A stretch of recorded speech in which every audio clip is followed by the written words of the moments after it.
Hi, I'm EJ Poulsen, SPU basketball. I'm a redshirt junior.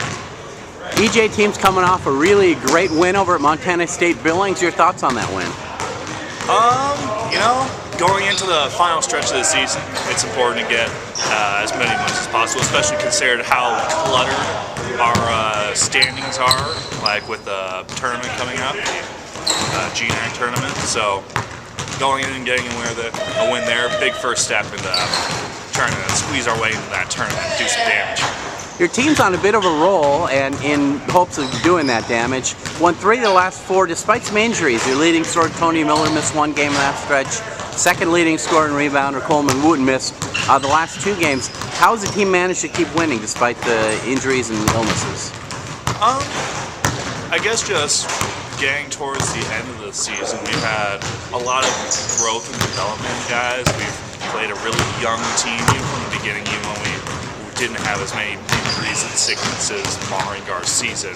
And just guys are just coming along, getting along.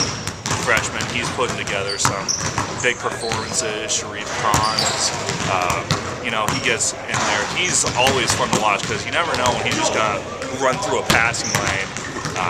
So that's exciting. And then, Tony, he was big for us. He was out of the game. And just guys are developing. And when we have guys out, other guys need to step up. Hunter Eisenhower making his first couple career starts and making big plays both games. One game he didn't score as much, but he was, again, big performance. So guys come out, guys step up. Great. You got some real depth on this team with a lot of different weapons. One of those is a senior who was honored in the last home game a week ago. Is Joe Rasmussen. He's someone you get to clash against in practice a lot. All the time. What is it that makes Joe's game special? Joe is just really a huge pain in the butt to guard. Just he's big and he's strong and he's hard to move. Like he gets in the post and he'll just back you down slowly. He's super strong. You can't push him out. He'll get to a jump hook. He's good at that. And then you think you're safe. You think he's not doing anything. And then suddenly he's out in the corner and he shoots like 45% from 3. And he's just a nightmare matchup-wise. That's why he's tough. And it's not just you that's seeing that. He's been doing that to opponents all year. He leads the team in 3-pointers. Key stretch this week in the battle for the GNAC tournament. You visit Western Washington, one of the league leaders, on Wednesday night, and then to close out with Simon Fraser. Your thoughts on that game against rival Western? Well, it's always a fun environment at Western. They always bring a bunch of people. Their gym is always excited. We're always excited to play them. They're always pretty good. We're always pretty good. It's always a pretty good game.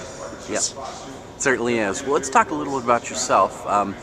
This week you were honored by the GNAC on the all-academic team. Your thoughts on that? I was really surprised. My roommate Nate came up to me and was like, "Hey, Jay, you're on the all-academic team." He was on the all-academic team too. And it's just like, "Oh, really?" I looked at it, and it's just like EJ Poulsen, computer science major, 3.41 GPA. And I'm a student. I go to class every day, but I'm not super concerned with my grades. So that's the first time I've actually seen my GPA in like 3 years. I guess that's a luxury you could have when you're above a 3.4. Maybe some people below that have to keep an eye on those grades. You can't let your schooling get in the way of your learning. That's vaguely a Mark Twain quote. I don't know. Very nice. Well, you're in your 4th year in the program. You're a junior technically, but you redshirted your first year. So, what is your graduation plan? What point will you finish up your undergrad degree?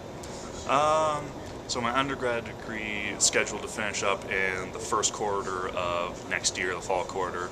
Although, depending on how class schedules go and how classes are scheduled next year, I might try and slip in a physics minor.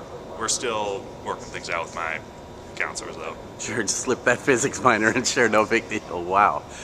Computer science, you mentioned, is your main major. What do you want to do with that in the long run?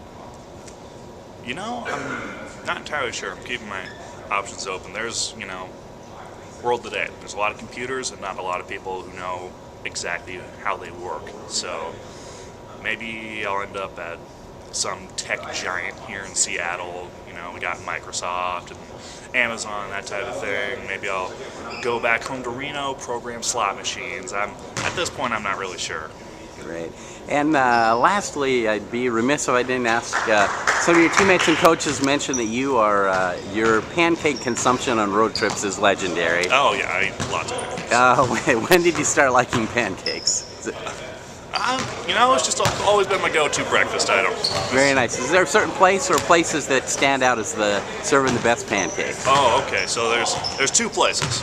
The first one of them is when we go up and we play Alaska. There's this place called Gwinnie's, and it's really interesting restaurant. They got all sorts of like stuffed animal heads on the walls, that type of thing.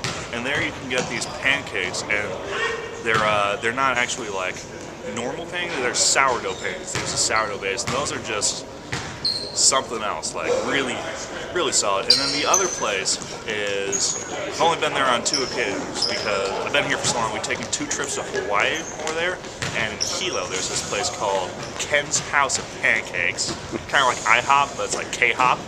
And you know, it's a house of pancakes, and they're just high quality, top tier, fluffy, voluminous pancakes. Great. Those are great.